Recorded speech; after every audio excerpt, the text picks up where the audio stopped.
Now, these symbols, such as the greater or the lesser than or the 3 equal sign, are known in programming as comparators because they allow us to compare two different values. So we've seen and used the 3 equal sign, and this is checking whether if the left-hand side is equal to the right-hand side. Now, you can also use a exclamation mark and 2 equal signs to check whether if the left-hand side is not equal to the right-hand side, as well as whether if something is greater than something else, or if something is lesser than something else, or greater than equal, or lesser than equal. And these comparators give our conditionals, like if and else statements, a lot more flexibility. Now, some of you might have seen another type of equality comparator. So instead of using a 3 equal sign, sometimes you see people using 2 equal signs.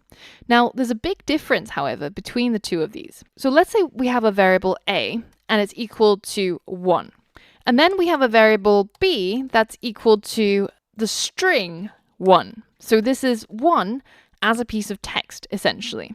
And they have different data types, because if we say type of a, we get number, and type of b, we get string.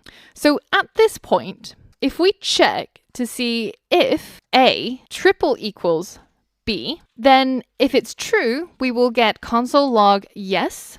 And if it's false, then we will get console log no.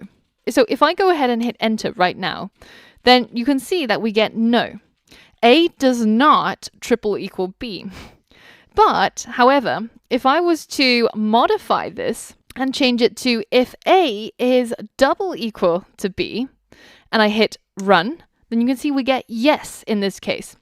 So the important difference between 3 equal signs and 2 equal signs is that even though they both check for equality, with 3 equal signs, it's also checking to see that the data types are matching. Whereas with 2 equal signs, it doesn't care about the data types. So let's head back to our love calculator.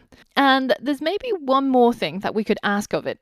What if we could separate our love score ranges a little bit more finely? So, for example, if we could have a different message for people who got between 1 and 30, then people who got between 30 and 70, and those who were ultra lucky and got between 70 and 100. How would we be able to do that?